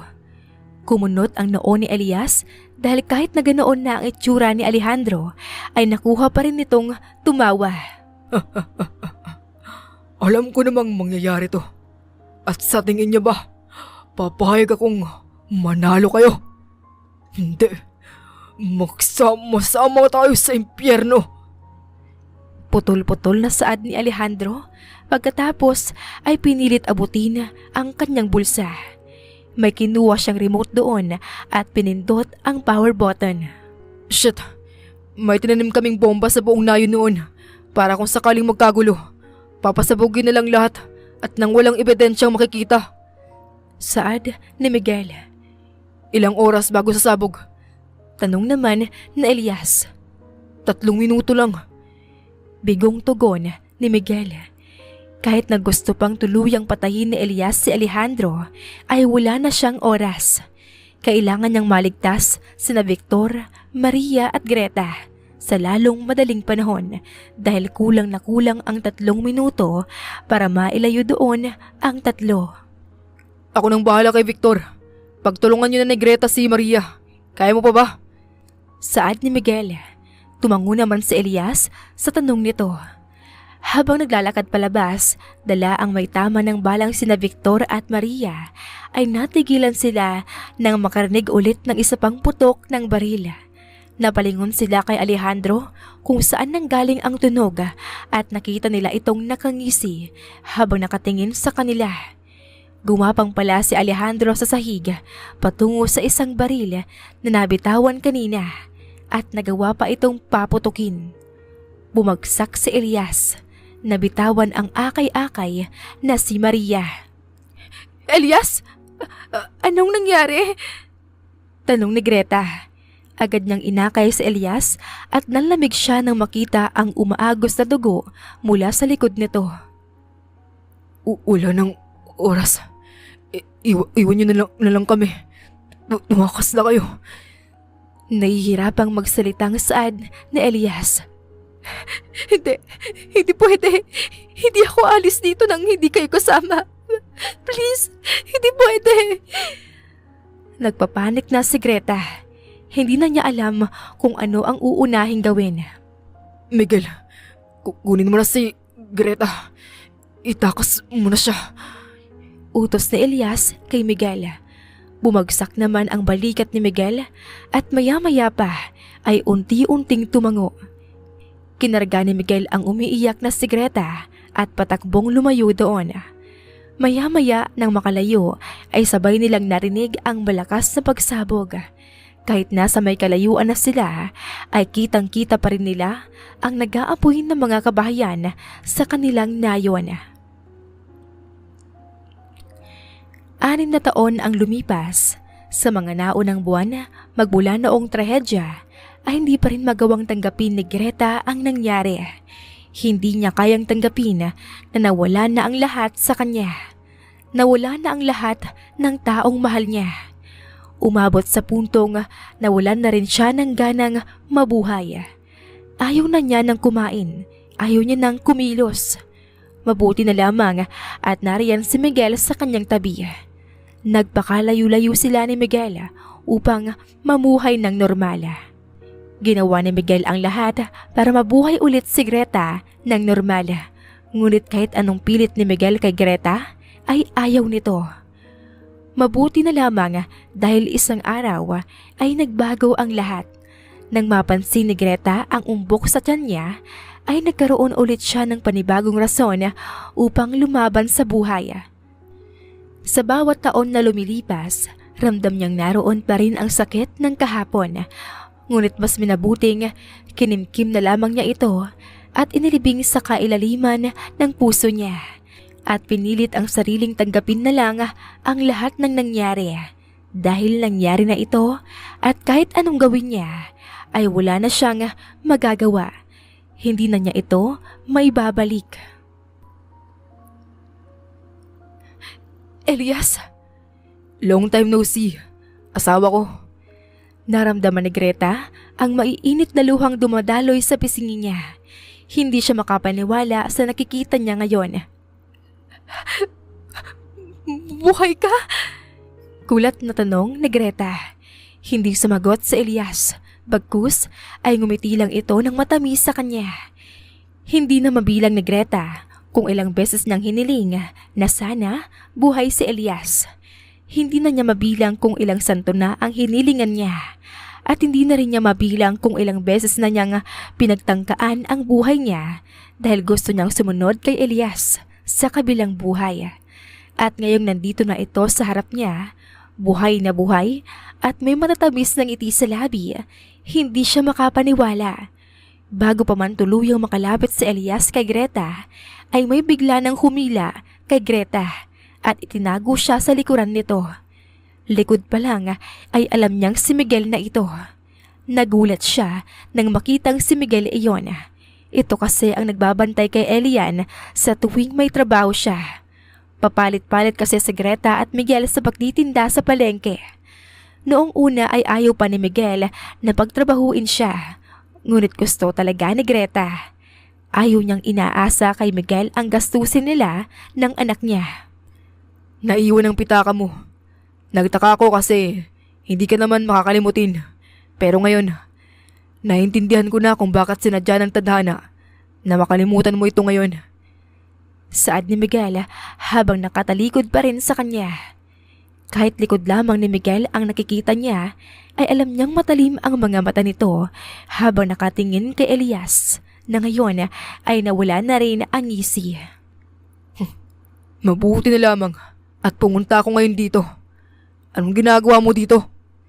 Singhal agad ni Miguel kay Elias. Maging ang mga tindera at mamimili sa loob ng palengke ay natahimik.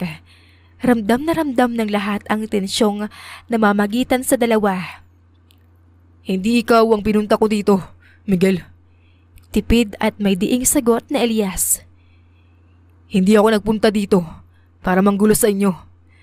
May gusto lang akong sabihin kay Greta. Dugtong pang sabi ni Elias. Sa ilang taon mong nawala, bakit ngayon ka lang nagpakita? Isa na naman ba to sa mga pagpapanggap mo? Tahimik ng buhay namin ni Greta, kaya manggugulo ka na naman. Ano naman ang motibo mo, kaya ka nagpakita ngayon? Sunod-sunod na paratang ni Miguel kay Elias. Kahit ayaw man ni Greta sa mga paratang ni Miguel kay Elias, hindi niya maipagkakaila na may punto nga ito. Oo nga at masaya siyang makita itong muli at malamang buhay ito. Pero sa mga nagdaang ilang taon at ngayon lamang ito nagpakita, ay malamang may motibo ito. Nagawa na nga ni Elias na magpanggap noon, kaya kaya ulit nitong gawin yun ngayon. Nakita ni Greta na napapikit sa Elias. Bumuntong hininga bago nagsalita. Madilim ang mga mata na tumitig ito sa mga mata ni Greta. Nandito ako ngayon dahil kay Alejandro. Nakatakas siya at malamang ang unang pupuntahan niya ay ikaw, Greta. Mahina ngunit malamig na sabi nito na nagpatindig sa balahibo ni Greta at nagpanginig kay Miguel. Kinabukasan ay maaga ulit naghanda si Greta ng mga paninda niyang karne. Nang matapos sa ginagawa at makaupo na, ay napansin niyang malapit sa pwesto niya si Aling Marites at may ibinulong sa kanya. Haba ng hair kahapon na. Pinag-aagawan ng dalawang pogi. Tili ni Aling Marites. Mas pogi pa pala kay Miguel. Sino yan? At ano ba yung nangyari kahapon? Pambo naman dyan ng chismis. Hirit pa nito, sabay itinuro ang grupo ng mga kargador na nag-uusap sa malayo kasama si Elias. Maging si Greta ay napatingin na rin sa banda doon. Pagkatapos nilang makapag-usap ng masinsinan, kahapon ay napagkasundoon nilang babantayan ni Elias si Greta sa kahit na anong oras hanggang sa makauwi siya. Dahil malaki ang tsansa na nagmamanman lang sa malayo si Alejandro. Ayaw mong pumayag ni Miguel, ngunit wala siyang magawa dahil para naman ito sa kaligtasan ni Greta. Saka ang kasunduan naman nila ay sa oras namang makauwi na si Greta ay aalis na si Elias at babalik kinabukasan. Napagkasunduan rin nila na hindi muna magpapalitan sa pagtitinda sa palengke sina Greta at Miguel. Si Greta na lang muna. At may iwan lang sa bahay si Miguel dahil siya ang magbabantay kay Elian. Hindi kasi pwedeng maiwang magkasama si Greta at ang anak na si Elian dahil delikado. Madadamay ang anak niya kapag nagbakita si Alejandro nang magkasama sina Greta at Elian. Kaya napagdesisyonan ni Greta na lumayo muna at tuwing gabi lang makasama ang anak kahit masakit sa kanya. Muling dumaan ang sakit sa puso ni Greta nang maisip ang anak. Kahapon, noong pinagkasunduan nila ang tungkol sa anak, halos silang dalawa lang ni Miguel ang nag-uusap. Si Elias ay nakatingin lamang sa kawalan at walang emosyon ang muka. Hindi nagulat si Elias sa pinag-uusapan nila. Kaya napagtanto ni Greta na alam ni Elias na may anak siya. Ngunit sadyang wala yata itong pakialam. Kung ayaw niyang kilalanin ng anak namin, bahala siya. Mas ayos nang walang tatay si Elian, kaysa naman malaman niyang may tatay nga siya. Ngunit wala naman pakialam sa kanya. Bulong ni Greta sa sarili niya kahapon. Nagising lamang si Greta mula sa pagkalunod sa mga iniisip nang siniko siya ng kausap na si Aling Marites. Paglingon niya ulit kay Elias ay nakita niyang nakatingin na rin ito sa kanya nang nakakunot ang noo. Napalunok si Greta. Mukhang napasobra yata ang pagtitig niya kay Elias, kaya umiwas na lang siya at hinarap si Aling Marites upang kausapin. Sa buong araw na iyon, grabing pagpipilit ang ginawa ni Greta sa sarili para pigilan ang paglingon sa banda ni Elias. Isipin mo na lang na hangin lang siya. Pag-alo ni Greta sa sarili. Sa sumunod na araw ay ganoon pa rin ang mga nangyari. Ginawa ni Greta ang kanyang makakaya na umakto na parang normal lang ang lahat. Sa Elias naman ay nanatili lamang nakamasid mula sa malayo. Isang buwan ang nakalipas ay ganoon pa rin, walang pagbabago. Medyo nakapag-adjust at nasasanay na rin si Greta sa ganitong setup. Salamat. Pagpapasalamat niya nang ligtas siyang naihatid ni Elias sa bahay. Papasok na sana si Greta, ngunit natigilan siya nang mapansing hindi gumalaw si Elias sa kinatatayuan nito. Usually kasi, pagkatapos magpasalamat ni Greta, ay tumatango lamang si Elias at umaalis na. Ngunit ngayon ay nanatili ito sa pwesto na pinagtaka ni Greta. May problema ba? Tanong ni Greta. Nakatitig lamang sa kanya si Elias. Yung klase ng titig ay nakakatunaw. Mas lumapit pa si Greta kay Elias para sana i-check ito, ngunit natigilan siya sa narinig. I want to kiss you. Mahina, ngunit madamdaming biglang banggit ni Elias. Nakita ni Greta ang mga mata ni Elias na punong-puno ng admirasyon at pagkakasabik habang nakatingin sa labi niya. Ano? Nauutal at gulantang nasabi ni Greta. Hindi naman na dinugtungan pa ni Elias ang kanyang sinabi at nanatili na lamang ang mga mata sa labi ni Greta. Nang mapadako ang mga mata sa mata ni Greta, ay parang doon pa lamang na-realize ni Elias ang sinabi. Wala lang yun. Huwag mo nang intindihin. Palusot ni Elias at ngayon ay hindi na makatingin ng diretsyo kay Greta. Siya nga pala, wala ako dito bukas. May importante akong lakad. Kaya ipapakilala sana kita ngayon sa mga magbabantay sa'yo bukas habang wala ako. Biglang saad na Elias para malihis ang topic. Bakit? San ka ba bukas? Tanong ni Greta. Huli na nang mapagtanto niya na wala na nga pala siyang karapatan para tanungin ito ngayon. Nakita ni Greta na maging si Elias ay nagulat rin nang marinig ang tanong niya. May misyon lang. Na hindi pwedeng sabihin? Dugtong naman ni Greta at tumango. Sige, nasan na ba yung ipapakilala mo? Tinitigan muna saglit na Elias si Greta. Pagkatapos ay nauna na nga maglakad. Sumenya siya kay Greta na sumunod. Sa di kalayuan mula sa bahay nila Greta ay may nakapark na isang magarang sasakyan sa liblib na bahagi.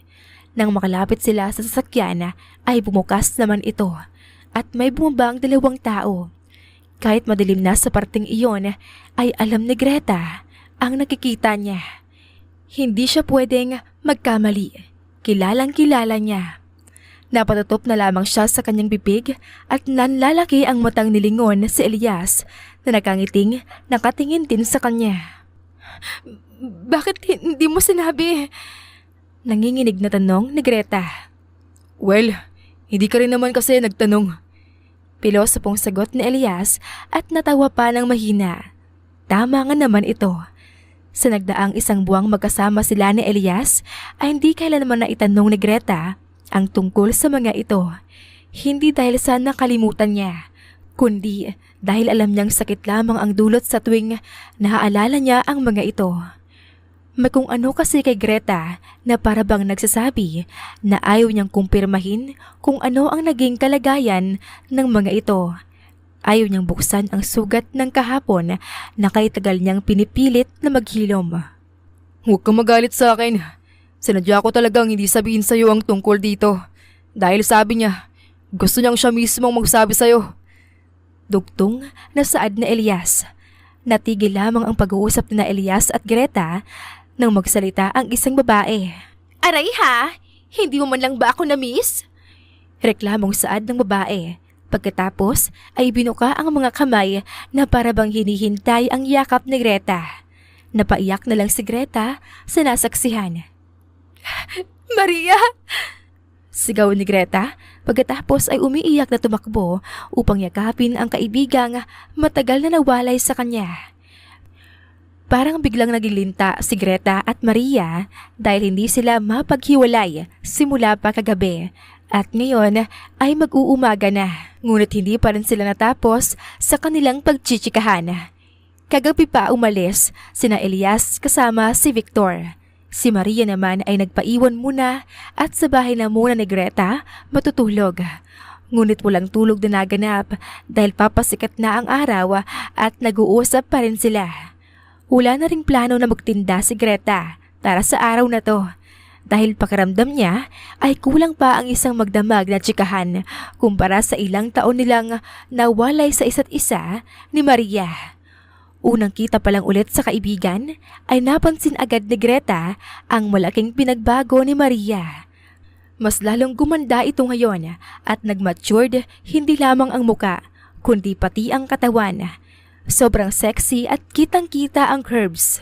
Bukod pa dito ay napansin din ni Greta ang malaking pagkakaiba ng personalidad nito. Kung noon ay mahinihing babae ito, ngayon ay tila naging maangas na. Nakwento ni Maria na iniligtas daw sila ng ama ni Elias noon bago pa man sumabog ang bomba. Noong nagising siya ay gusto niya na agad hanapin si Greta, ngunit hindi siya pinayagan. Sinabihan daw siya na kailangan niya munang magpalakas dahil mapanganib pa dahil may mga tauhan si Alejandro na hindi nahuhuli. Hanggang sa kinupkop na siya noon. Yun na ang naging bago niyang pamilya. Tinulungan din siya para maging sundalo. Sa mga naunang taon ay wala siyang balita kay Elias. Nakikita niya lang ito minsan at sa tuwing sinusubukan niyang kausapin si Elias tungkol kay Greta ay nagagalit ito. Kaya itinigil na niya. Si Victor din ang lagi niyang kasama at kasal na rin silang dalawa ngayon. Nang maging sundalo na si Maria, ay doon pa lamang nag-umpisang madalas silang magkaroon ng interaksyon ni Elias dahil magkakasama silang tatlo ni Victor lagi sa misyon. Ngunit ni isang beses ay hindi na ulit itinanong pa ni Maria kay Elias ang tungkol kay Greta dahil alam niyang ayaw nito. Hindi mapigilan makaramdam ng sakit sa puso ni Greta dahil sa huling sinabi ng kaibigan. Parang pinatunayan lang nito ang lahat ng pagkasama nila ni Elias noon sa nayon ay puro kasinungalingan lang. At ngayon natapos na ang misyon ni Elias sa nayon kaya wala na itong pakialam sa kanya. Sinasabi ko na nga ba, mali talaga siya. Hindi ko inakalang ang isang katulad ni Elias na halos meron na ang lahat ay magiging bobo pagdating sa'yo, Greta. Mahinang bulong ni Maria habang nakasilip sila ni Greta sa kwarto kung saan natutulog ngayon sina Miguel at Elian. Nang dumating kasi sa bahay ni Greta si Maria ay tulog na si Elian kaya hindi na niya ito nakita. Ha? Anong ibig mong sabihin? Nagbuntong hininga muna si Maria pagkatapos ay mahinang isinara ang pinto ng kwarto bago hinarap ang kaibigan. Hindi niya alam na anak niya si Elian. Ang alam niya lang ay may anak ka at akala niya si Miguel ang ama. Ilang beses kong ginustong sabihin sa kanya na buntis ka bago pa man nagkagulo sa nayon. Pero sa tuwing sinusubukan ko siyang kausapin, banggitin ko lang ang pangalan mo ay aalis na agad siya. Hindi na makikinig. Kaya hindi nagtagal ay hinayaan ko na lang din siya. Alam kong may rason kung bakit hanggang ngayon hindi niya pa nalalaman. Baka gusto talaga ng tadhana na ikaw ang magsabi sa kanya. Mahabang paliwanag ni Maria. Napatulala na lang si Greta sa narinig. Kaya ba, parang wala siyang pakialam kasi hindi niya alam? Pero hindi pa rin ako nakakasiguro. Hindi dapat ako magpadalos-dalos. Hanggat hindi ko alam kung tanggap pa niya si Elian, ay hindi ko sasabihin sa kanya na anak niya si Elian. Hindi ko hahayaan na masaktan niyang anak ko. Sabi ni Greta sa isip niya. Kinagabihan ay napagkasunduan ng apat na sina Victor, Maria, Elias at Greta na magbonding. Dating gawi kumbaga. Ayaw pa sanang pumayag ni Greta, ngunit wala na siyang nagawa dahil ayaw siyang tigilan ni Maria. Nasa isang mamahaling restaurant sila ngayon at nag-uusap-usap habang kumakain. Si Maria at Victor lang ang madaming dalang kwento, habang si Greta naman ay nakikinig lang at matawa-tawa. Si Elias naman ay tahimik lang. Napagdesisyonan ni Greta na magbanyo saglit at muntik na siyang mapatalon sa gulat nang paglabas niya ay nakasandal sa pader sa Elias habang nakapamulsa at sa harap nito ay may babaeng nanghihingi ng number. Napatingin si Greta sa kamay ng babaeng hinihimas-himas sa braso sa Elias. Hindi niya alam pero sa loob-loob niya ay parang biglang may apoy na nagliliyab. Gusto niyang sumabog, ngunit hindi niya ginawa. Nilampasan na lamang niya ang mga ito at agad na nagtungo sa garden ng restaurant. Wala kasing tao doon at parang kailangan niya bigla ng sariwang hangin. Hindi pa man siya nakakahinga ng maluwag ay nairita na agad siya dahil sa boses na biglang nagsalita sa likuran niya. Bakit ka nandito? Bumalik ka na doon. Saad na Elias. May nakakalokong isip pa ito sa labi habang nagsasalita na parabang sinasadyang asarin si Greta. Pakialam mo ba kung nandito ako? Eh di ikaw ang bumalik doon. Balikan mo na yung kalandian mong babae na kulang na lang maghubad sa harap mo. Hindi na itago ni Greta ang tabang sa boses niya habang nagsasalita. Hindi niya rin maunawaan kung bakit ganito na lang ang reaksyon niya ngayon. Hindi niya alam kung bakit siya nagiging ganito, kung bakit siya naiinis. Nagsiselos ka ba? Tanong ni Elias, mas lumaki pa ang ngisi. Sira ka ba? Huwag kang ang feeling. Bakit naman ako magsiselos? Oh, bakit ka galit? Nagsiselos ka nga. Aminin mo na, nagsiselos ka. Pumimilit na asar ni Elias at mas lumapit pa kay Greta. Hindi nga ako nagsiselos. Sino ka ba para magselos ako? Nakita niyang napaawang ang bibig ni Elias sa sinabi niya. Nawala na rin ang ngisi nito. Tama ka. Sino nga ba ako para magselos ka? May bagong asawa ka na nga pala. Mapait na sabi ni Elias. Napakunot noo si Greta habang nakatingin kay Elias. Gustong-gusto niya itong sagutin, ngunit pinigilan niya ang sarili at nilampasan na lang ito. Ayaw niya na itong makausap ngayon, ngunit bago pa man siya makalayo, ay hinigit na ni Elias ang braso niya. Ano ba? Bitawan mo nga ako! Sigaw ni Greta. Huwag mo akong takasan. Arapin mo ako. Madamdaming saad ni Elias. Ano bang gusto mo, Elias? Nagselos ka. Alam kong nagselos ka. Kahit ilang taon nang lumipas, kilalang kilala pa rin kita, Greta. Bakit ka nagselos? Mahal mo pa rin ba ako? Sagutin mo ako. Mahal mo pa rin ba ako? Madamdaming saad na Elias. Nangilid ang luha ni Greta. Oo, mahal pa rin kita. Mahal na mahal. Yung pagmamahal ko sa'yo noon, hindi nawala. Kahit ilang taon na ang lumipas, nagtito pa rin. Sigaw ni Greta. Laglag ang panga ni Elias sa narinig. Masaya siya, ngunit naguguluhan siya. Kung mahal mo pa rin ako, bakit may Miguel? Tanong ni Elias. Si Greta naman ang nakakunot ang noo ngayon. Wala kaming relasyon ni Miguel. Pero may anak kayo. Halos pabulong na lang na saad na Elias sa sobrang hina. Anak natin. Anak natin, Elias. Anak natin, si Elian. Sa sobrang gulat na Elias, ay nanginig na siya at namutla. Ano? Hindi makapaniwalang tanong ni Elias. Bago pa magagulo sa nayon, nalaman kong buntis ako.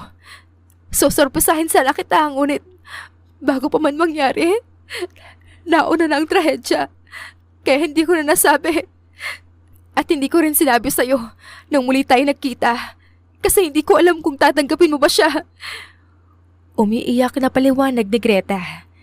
Halos mabingi na yata si Elias dahil sa mga narinig. Hindi niya alam ang gagawin.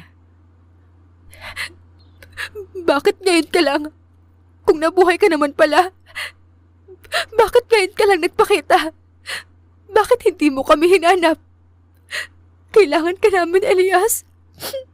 Kailangan ka namin ng anak mo. Ngunit, wala ka. Nag-unahan na sa pagtulo ang mga luha ni Elias. Sobrang sakit ng puso niya ngayon. Para bang paulit-ulit, winawasak. Patawad. Patawad. Paulit-ulit na sabi ni Elias habang niyakap si Greta. Nang kumalma na sila pareho, ay doon pa lang nagkaroon ng lakas ng loob si Elias na ikwento ang nangyari sa kanya. Simula noong nakaligtas siya. Nakomatose siya ng 6 na buwan at paggising niya, si Greta agad ang hinanap niya. Ngunit lahat ng tao sa paligid niya ay pinigilan siya. Kinulong siya sa kanyang silid at magdamag ang bantay para hindi siya makaalis. Ngunit kahit na mahina pa, ginawa pa rin niya ang lahat para hanapin at makita si Greta. Ngunit ang nadatnan niya ay ang masayang pamumuhay ni Greta kasama si Miguel. Gusto niyang magalit, gusto niyang lumapit at bugbugin si Miguel. Ngunit nang makita ang masayang mukha ni Greta, ay wala na siyang nagawa. Nang makita rin ang umbok ng tiyan ni Greta, ay nawalan na siya ng lakas. Mukhang masaya na ang buhay ni Greta. Kaya sa halip na lumapit at manggulo, hinayaan na lang niya ito. Wala na siyang planong guluhin pa ang masayang buhay ni Greta kasama si Miguel at ang anak nila. Ngunit nang makatakas si Alejandro, ay nagkaroon ulit siya ng pagkakataon para makasama ang babaeng mahal na mahal niya. 2 linggo simula ng muling pagkikita nila ay nadakip na si Alejandro. Ngunit ipinagpatuloy pa rin ni Elias ang pagbabantay kay Greta. Gusto niyang kahit sa ganitong pagkakataon man lang makasama niya si Greta kahit mula sa malayo. Sabay na nagtungo sina Greta at Elias sa bahay ni Greta upang ipakilala na si Elias kay Elian. Pwede ba tayong mag-usap? Saad ni Greta kay Miguel nang sinalubong sila nito. Nakangiti pa nung una si Miguel, ngunit nang makita si Elias ay nawala ang ngiti nito. Tumango naman si Miguel sa sinabi ni Greta at sumunod dito. Alam na ni Elias ang tungkol kay Elian. Bungad na sabi ni Greta. Tahimik lamang si Miguel at maya-maya ay tumango at ngumiti. So, tapos ng papel ko sa buhay niyo ni Elian. Nakangiting saad ni Miguel. Nagulat naman si Greta sa narinig at umiling. Shh! Alam ko, simula pala nung una nang pakita sa atin si Elias, ay alam ko nang mangyayari to. At tanggap ko to. Siya ang totoong ama ni Elian at siya ang mahal mo. Kaya siyang mas kailangan nyo. Nakangiti pa rin saad ni Miguel, ngunit may luha na sa mga mata. Di naman ako aalis. Mananatili pa rin ako sa tabi nyo. Kahit sa malayo lang ako at nakamasid sa inyo. Kailangan nyong bumawi para sa maraming taon na nawalay kayo sa isa't isa. Mabubuo na ang pamilya nyo ngayon. Kaya masaya ako para sa inyo. Madamdaming saad ni Miguel. Napaiyak na rin si Greta at niyakap ng sobrang higpit si Miguel. Salamat. Salamat sa pagkupkup mo sa amin. Salamat dahil binigyan mo ng magandang buhay sa Elian. Nakahangiting saad ni Greta sa pagitan ng kanilang mga yakap. Rinig na rinig ni Greta ang tawanan ni Elias at ni Elian sa di kalayuan. Ang mag-ama ko. Nakangiting bulong niya sa kanyang sarili. Kasalukuyan silang nasa bakuran ng kanilang tahanan at nagbabonding. Maganda kasi ang panahon ngayon kaya nandito sila. Nagkikilitian sa di kalayuan ang mag-ama niya habang siya naman ay nakangiting nakaupo sa ilalim ng puno at tinatapos ang pinipinta niyang larawan nilang tatlo. Huwag kayo masyadong mapasobra. Lahat ng sobra nakakasama. Paalala ni Greta. Natigilan naman sina Elias at Elian sa narinig. Pareho silang napatingin sa direksyon ni Greta pagkatapos ay napatingin sa isa't isa at sabay na ngumiti ng nakakaloko. Hep hep! Kung ano man yung iniisip nyo, tigilan nyo na. natatawang pagbabanta ni Greta na hindi pinakinggan ng dalawa. Dahan-dahan silang lumapit kay Greta, pagkatapos ay pinagtulungang kilitiin siya. Tawa sila ng tawa nang nakatakas si Greta sa mga kiliti. Pagkatapos ay agad na pinahira ng pintura ang mga kamay at pinagpapahid sa muka ng mag-ama niya. Gumanti rin ang dalawa sa kanya. Nang mapagod sa pag-aasaran ay sabay-sabay silang tatlo na nahiga sa damuhan at nakatingala sa kalangitan. Habol-habol ang mga hininga. Sa loob-loob ni Greta ay masayang masaya siya. Wala na yatang makakapantay sa sayang nararamdaman niya at gagawin niya ang lahat para hindi makuha sa kanya ang sayang ito. Gagawin niya ang lahat para sa kanyang